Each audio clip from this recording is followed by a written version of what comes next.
precioso, Senhor.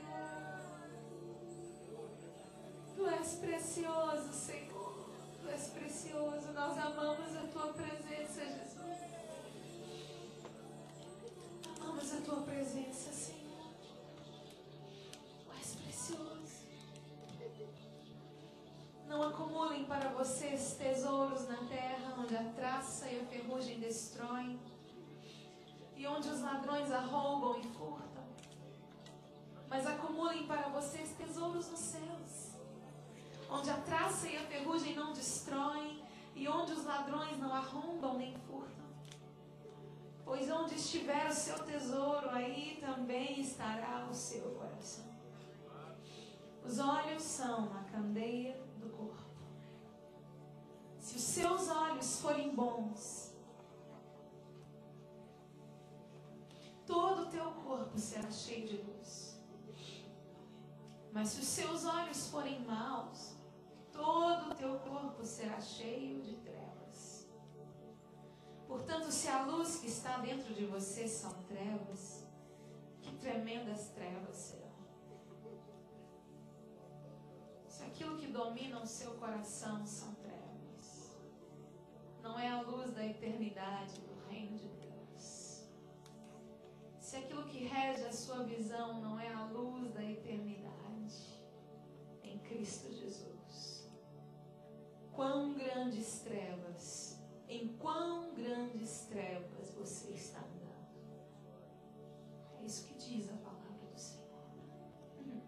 Ninguém pode servir a dois senhores, pois odiará um e amará o outro, ou se dedicará a um e desprezará o outro.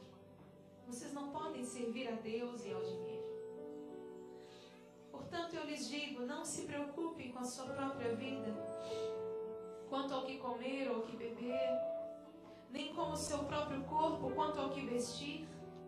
Não é a vida mais importante que a comida, e o corpo mais importante que a roupa? Observem as aves dos céus. Não semeiam, não colhem, nem armazenam em celeiros. Contudo, o Pai Celestial as alimenta. Não tem vocês muito mais valor do que elas?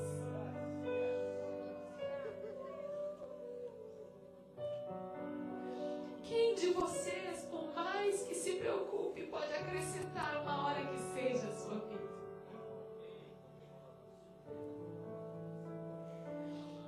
Porque vocês se preocupam com roupas. Vejam como crescem os lírios do campo. Eles não trabalham nem tecem. Contudo, eu lhes digo que nem Salomão, em todo o seu esplendor, se vestiu como um deles. Se Deus veste assim a erva do campo que hoje existe e amanhã é lançada no fogo, não vestirá muito mais a vocês, homens de pequena fé? Portanto, não se preocupem dizendo o que vamos comer, o que vamos beber, ou o que vamos nos vestir. Pois os pagãos é que correm atrás dessas coisas. Mas o Pai Celestial sabe que vocês precisam delas. Busquem, pois, em primeiro lugar o reino de Deus e a sua justiça, e todas essas coisas lhes serão acrescentadas. Pois o amanhã trará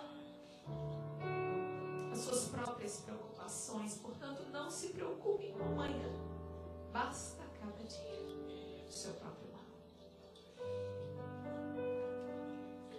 Mateus 6. Mateus 6, Jesus está falando sobre motivações. Se você ler todo esse capítulo de Mateus 6, Jesus vai falar sobre a oração, Jesus vai falar sobre o jejum, Jesus vai falar sobre a ajuda aos pobres e necessitados. E, por último, Jesus fala sobre o dinheiro, sobre as preocupações cotidianas. E durante todo esse capítulo de Mateus 6, Jesus está lidando especificamente com motivações. motivação do seu coração quando você ora? Qual é a motivação do seu coração quando você jejua? Qual é a motivação do seu coração quando você ajuda alguém? E aqui Jesus trata essas disciplinas espirituais como algo que deve ser feito, é uma justiça que deve ser feita, não diante dos homens para ser visto diante dos homens, mas para ser vista diante de Deus. E Jesus aqui estabelece um princípio, e o princípio que ele estabelece é de que nós vamos prestar contas no dia final, não aos homens. Não vamos prestar contas para a pessoa que está do nosso lado. Nós vamos prestar contas a Deus. Vamos prestar contas àquele que é eterno, ao eterno. É diante dele que vamos estar. E aqui Jesus está falando sobre coisas que são espiritualmente importantes. Coisas que têm um peso espiritual grande. Porque elas regem a vida do cristão, assim como regiam a vida daqueles judeus naquela época, dos religiosos daquela época. Eles faziam todas estas coisas, e estas coisas eram coisas importantes para eles. E aqui Jesus está falando sobre estas coisas, sobre o valor destas coisas. Os fariseus, eu não sei quantos de vocês já tiveram o privilégio de ir a Israel. Quem já foi lá? Teve lá em Israel? Ninguém. Eu tive assim o privilégio de ir lá alguns anos atrás, e é tão interessante a gente ver os judeus, o quanto eles levam a sério a questão da oração.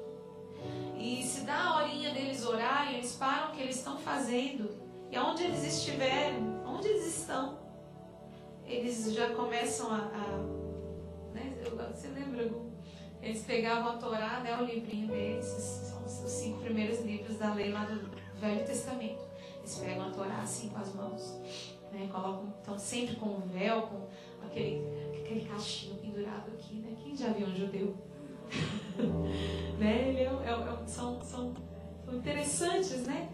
E eles começam então a orar, começam a se curvar. E toda vez que eles se curvam é porque eles estão falando Deus, o nome Deus, diante desse nome eles reverenciam. E aonde eles estiverem, eu achei tão interessante, a gente estava num aeroporto, e ainda a caminho de lá, e no aeroporto mesmo, tinha um grupo de judeus parado, e eles oravam, na frente mesmo das pessoas, eles oravam.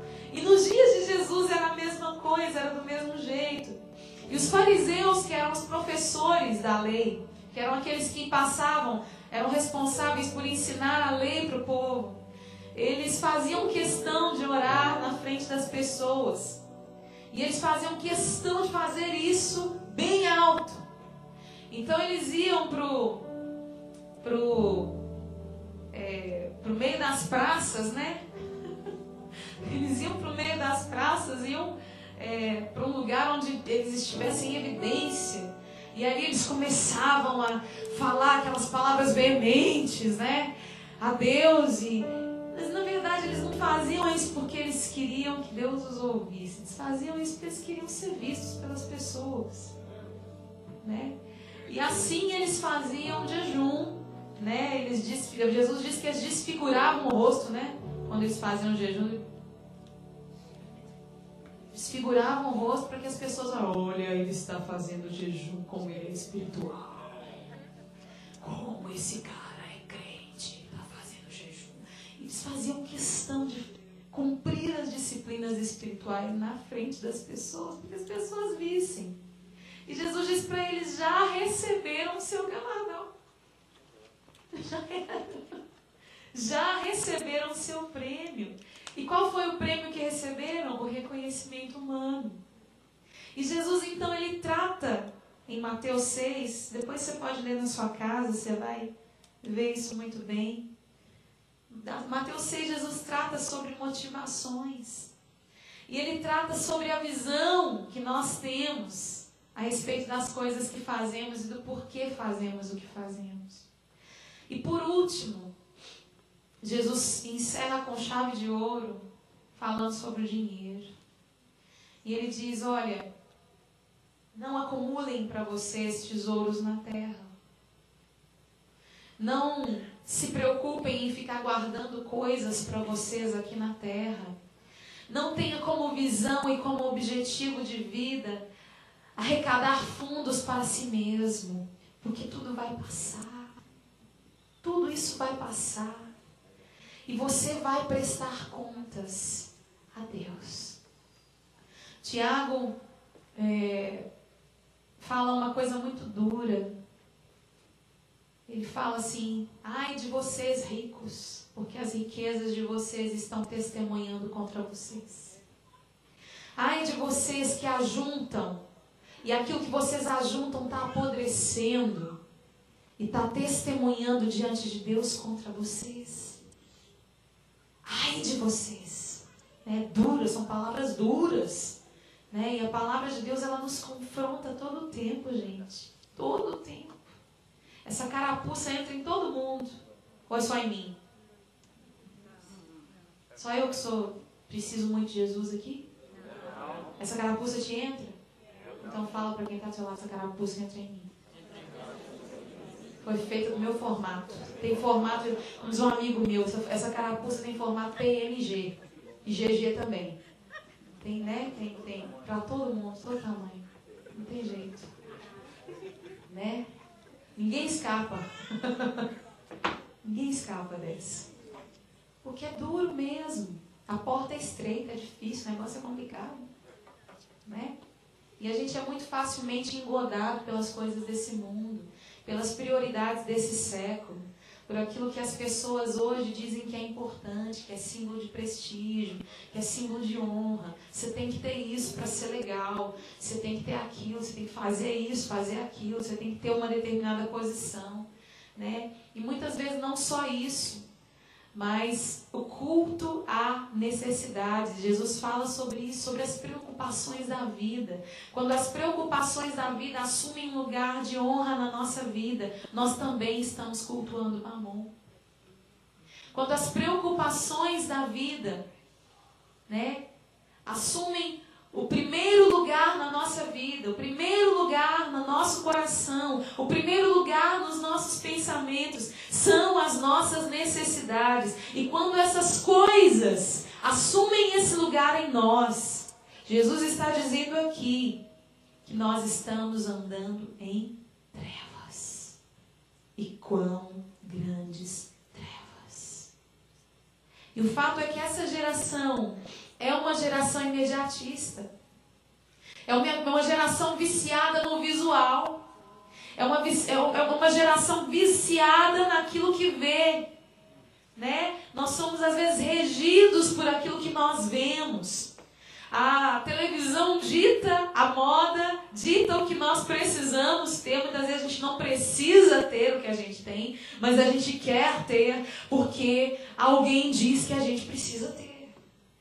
A gente quer ser porque alguém diz que a gente precisa ser. A gente é regido por um modismo social que está arrastando muita gente para o inferno. Muita gente que tem promessas de Deus para a sua vida e que está com a sua visão completamente turva e perdida no meio dessa geração. Jesus diz aqui que a candeia, a luz do seu corpo são os seus olhos. Diga para quem está do seu lado, a luz do seu corpo são os seus olhos. Normalmente a gente anda para onde a gente olha, não é verdade? Se você anda para um lado e olha para outro, o que vai acontecer? Você vai trombar, tropeçar, cair. Quem aqui já fez a genialidade de bater com a cara num poste? Eu já. Ou bater com a cara em alguma coisa que estava parada e você não viu porque estava olhando para outro lado. Alguma coisa te chamou atenção e aí você olha e continua andando na mesma direção, daí a pouco você dá uma topada em alguma coisa. Já aconteceu isso comigo. De estar no meio da rua e pagar esse mico, esse King Kong evangélico. De bater com a cara em algum lugar. E é isso que tem acontecido com a igreja do Senhor Jesus hoje. A igreja está andando distraída. Distraída com tantos assuntos dessa terra. Coisas que são coisas lícitas e relevantes até para nós. Né? O pecado, a Bíblia fala que o pecado tem coisas que a gente nem nomeia entre nós. Coisas que a gente nem considera entre nós. Né? Mas tem coisas que são lícitas, são coisas, entre aspas, normais no nosso dia a dia. Né? A Bíblia, Jesus nos conta ele faz um paralelo dos nossos dias, o dia em que o Filho do Homem vier, com os dias de Noé. Ele diz assim: assim como foram nos dias de Noé, será o dia da vinda do Filho do Homem. Porque as pessoas vão estar se casando, se dando em casamento, comprando, vendendo, vão estar cuidando das suas vidas, fazendo coisas normais. Ou seja, vão estar distraídas com coisas que são necessidades básicas do ser humano. Vão estar distraídas, ao invés de estarem com seus olhos focados no lugar para onde estão indo. Estão distraídas com aquilo que é circunstancial. E o que é circunstancial passa. Passa. Diga para quem está do seu lado: você não vai fazer um reinozinho aqui na terra.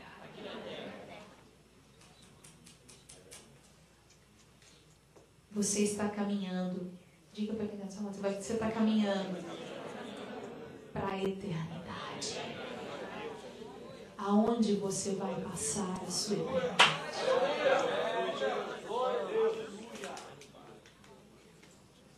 E muitas vezes as nossas escolhas aqui determinam se a gente vai passar a eternidade mesmo com Jesus. Tem alguns cristãos que eu olho e eu questiono: será que esse fulano aí vai passar mesmo a eternidade com Jesus? Porque ele não ama Jesus. Ele não busca Jesus. Ele não passa tempo com Jesus. Ele não curte a presença de Jesus. O que ele vai fazer no céu? Nada. Ele ama tanto as coisas dessa terra, não é? Ama tanto a si mesmo. Passa tanto tempo consigo mesmo, suprindo as suas próprias necessidades, fazendo aquilo que dá na sua própria cabeça, que a sua eternidade tem que ser com você mesmo. E todos aqueles que amam a si mesmos, né? Aqueles que amam a si mesmos, não estou falando sobre autoestima não, tá, gente? Isso é normal para o ser humano ter. Mas eu estou falando daqueles que colocam o eu acima de tudo e de todos. Todos esses aí egoístas vão passar a eternidade no mesmo lugar. Não é junto com Jesus. Não é com Jesus. Porque para o céu vai quem ama Jesus. Quem ama Jesus. Quem reconhece quem Ele é. E reconhecer a Jesus, gente, é muito mais do que abrir a sua boca e dizer: ah, eu aceitei Jesus como meu Senhor e Salvador. É? Jesus é o Filho de Deus. Né? Tem gente que acha que confessar Jesus como Senhor e Salvador é simplesmente falar de boca para fora. Não é. Não se engane. Confessar Jesus diante dos homens significa viver diante dos homens como se você estivesse vivendo diante de Deus. E é o que de fato está acontecendo. Quando eu vivo, tenho consciência de que eu não estou vivendo diante dos homens. Estou vivendo, acima de tudo, diante de Deus. E por causa disso, os homens vão ver as minhas boas obras e vão glorificar ao Pai que está nos céus.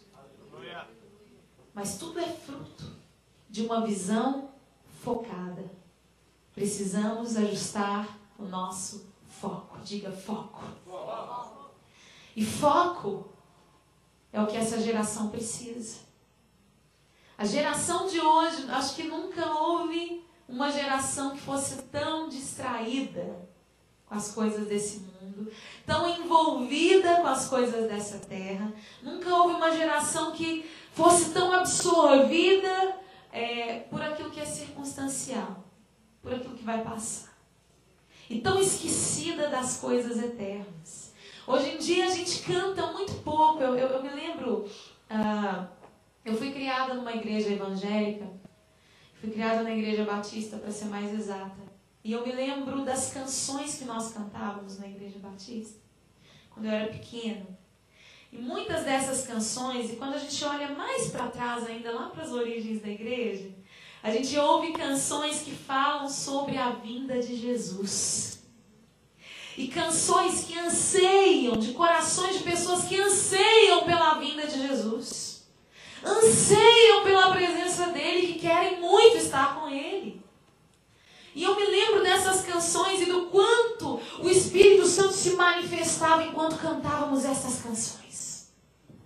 O Rei vem vindo, o Rei vem vindo, a trombeta está soando, o meu nome a chamar.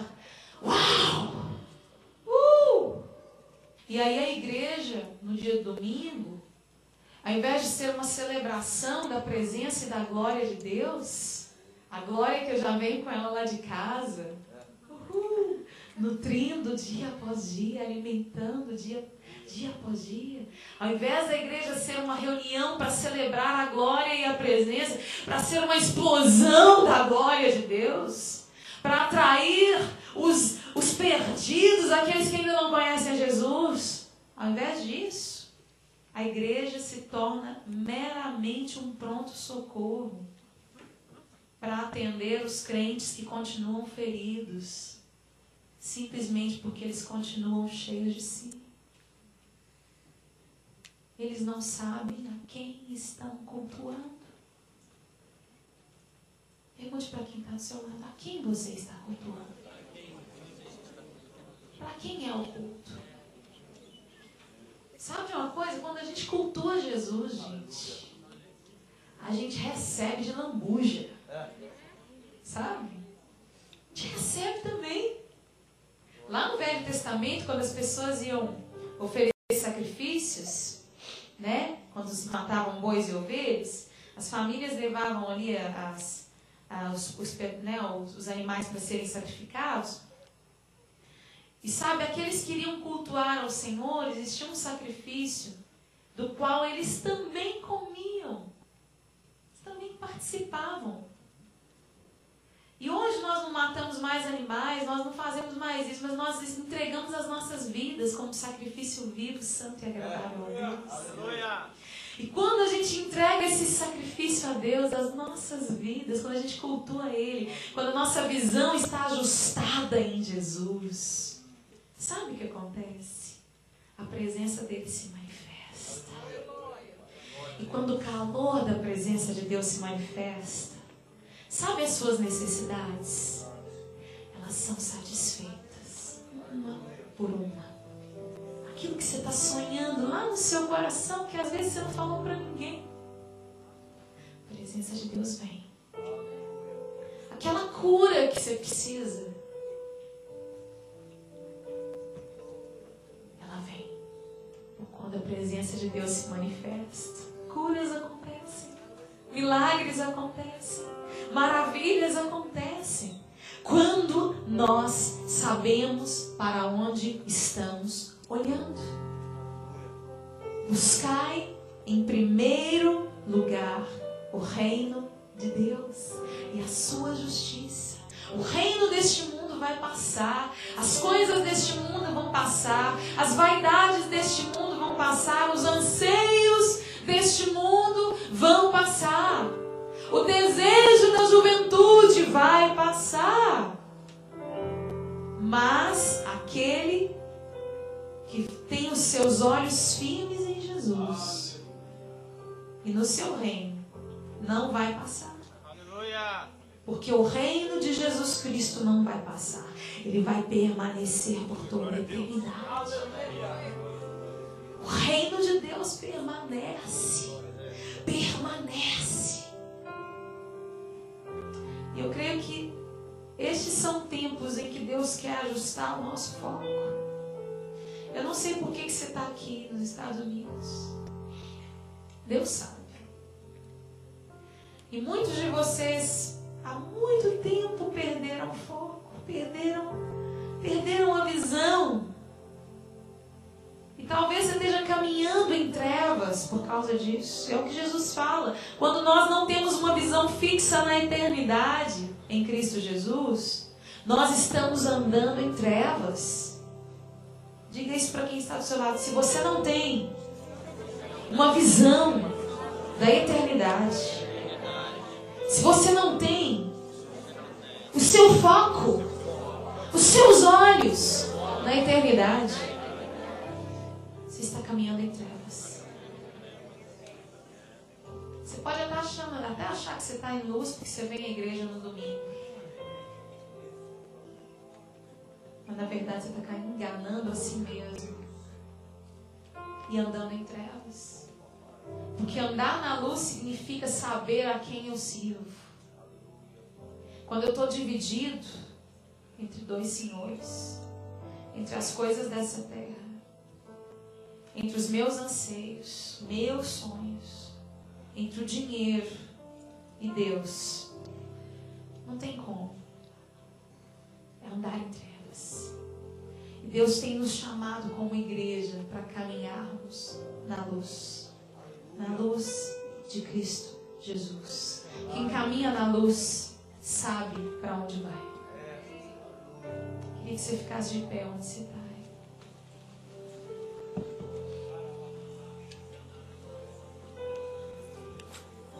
Feche os seus olhos e comece a perguntar ao Espírito Santo hoje: Senhor, onde é que está o meu foco? Será que eu ando fazendo coisas só para ser visto pelos homens? Será que eu ando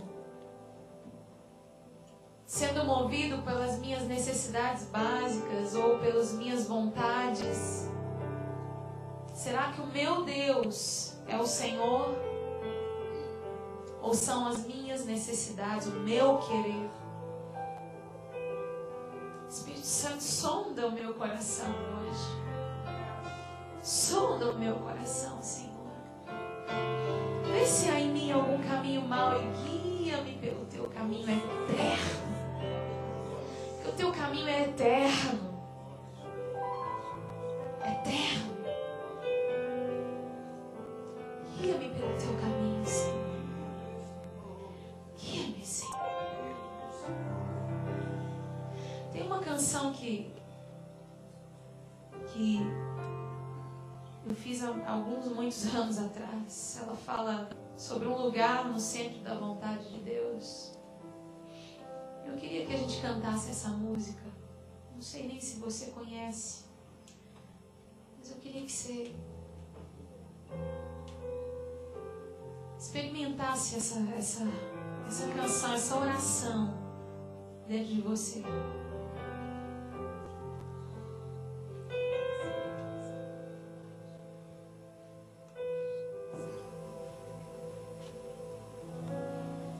Enquanto a gente está cantando, se você tem coisas para entregar para Deus hoje, você precisa que o Espírito Santo ajuste o seu foco. Talvez você não saiba nem o que você vem fazer na igreja, mas talvez você esteja precisando que o Espírito Santo tire algumas lentes, alguns tampões que estão aí nos seus olhos, para que você tenha os olhos na eternidade. Na eternidade. Nós não pertencemos a esse mundo. Vai ficar tudo aí. E se porventura Deus te der, saiba de uma coisa: você tem uma responsabilidade para com o reino. Deus não te dá para você. Deus não traz prosperidade ao homem para que ele ajunte para si, simplesmente. Deus dá prosperidade ao homem para que ele dê e faça para o reino de Deus. Porque o reino de Deus é eterno. O resto tudo vai passar. Você precisa hoje que o Espírito Santo ajuste o seu foco. Sai do seu lugar enquanto a gente canta e vem aqui à frente. A gente vai orar junto. A gente vai fazer essa oração junto hoje. Em nome de Jesus. Em nome de Jesus. Em nome de Jesus. Existe um lugar, Senhor, no centro da tua vontade. Existe um lugar, eu sei, feito só pra mim. E é neste lugar que eu desejo estar, Senhor. E é neste lugar que eu quero habitar, Senhor. E é neste lugar que eu posso descansar. E é neste lugar, no centro da tua vontade. Tem gente aqui que está precisando descansar. Hebreus diz: existe um descanso, resta um descanso para o povo de Deus. E esse descanso está em crer que Deus me é suficiente. Que Deus é fiel o suficiente para suprir todas as minhas necessidades em Cristo Jesus. Descanso está em crer na suficiência de Deus. Esse é o lugar de descanso que eu e você precisamos entrar.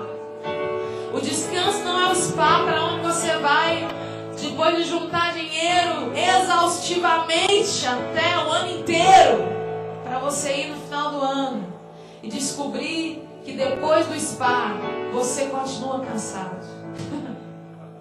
Descanso está em habitar na presença de Deus,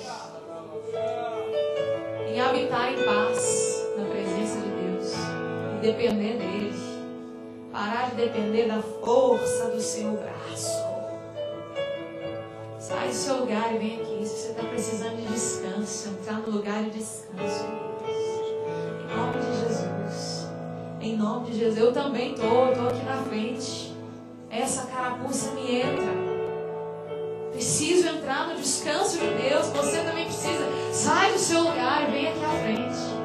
Em nome de Jesus. Em nome de Jesus. Em nome de Jesus. Seja livre. Em nome de Jesus. Sim, Senhor. Existe um lugar, Senhor, no centro da tua vontade. Existe um lugar, eu sei, feito só pra mim. E é neste lugar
Existe um lugar, eu sei, feito só pra mim, e é neste lugar que eu posso descansar, e é neste lugar que eu desejo estar, Senhor, e é neste lugar que eu posso te adorar e te adorar e te adorar, e é neste lugar, no centro da tua vontade. Leva-me a este lugar, Senhor, ao lugar de descanso e refrigério, no centro da tua vontade. Sim, Senhor, pois eu quero ser somente teu, somente teu, somente teu, e eu sei que tu és meu Jesus. Quero ser somente teu, somente teu, somente teu, somente teu, Senhor. Quero ser somente teu, Jesus, somente teu, Senhor. Eu sei que o Senhor não quer me dividir com outras coisas, com as coisas desse mundo. Sei que o Senhor não quer me dividir